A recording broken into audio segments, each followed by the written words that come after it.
परिंदों का सफर। सर्दियों की सख्त ठंडी रातें थीं, दरख्तों के पत्ते गिर चुके थे और हवा भी ऐसे चल रही थी जैसे फ्रिज का दरवाजा खुला रह गया हो।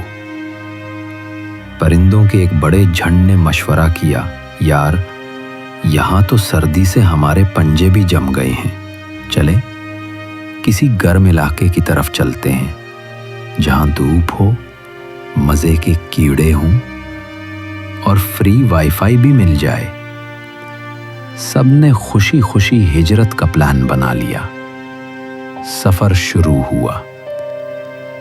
छोटे परिंदे उड़ते उड़ते थक गए तो कहने लगे, यार हम तो शॉर्टकट ढूंढ रहे हैं, क्या ऊबर बर्ड नहीं मिल सकती? बड़े परिंदे मुस्कुराकर बोले, आ जाओ, हमारी पीठ पर बैठ जाओ, हम ले चलेंगे। यूं कभी कोई परिंदा किसी की कमर पर बैठ जाता, कोई किसी के परों पर सवारी करने लगता। रास्ते में एक छोटा परिंदा बार बार कहता रहा, मुझे भूख लग रही है, मुझे भूख लग रही है। आखिरकार उसके दोस्त ने कहा, यार तुम खाने के शौकीन हो या परिंदे?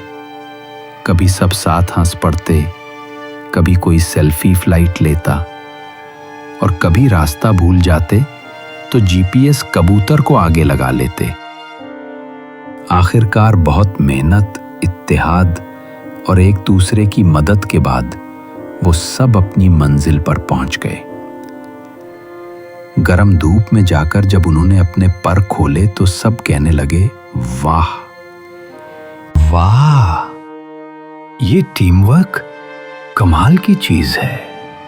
सबक, इत्तेहाद और ताउन से बड़े बड़े मुश्किल काम भी मज़ेदार और आसान हो जाते हैं।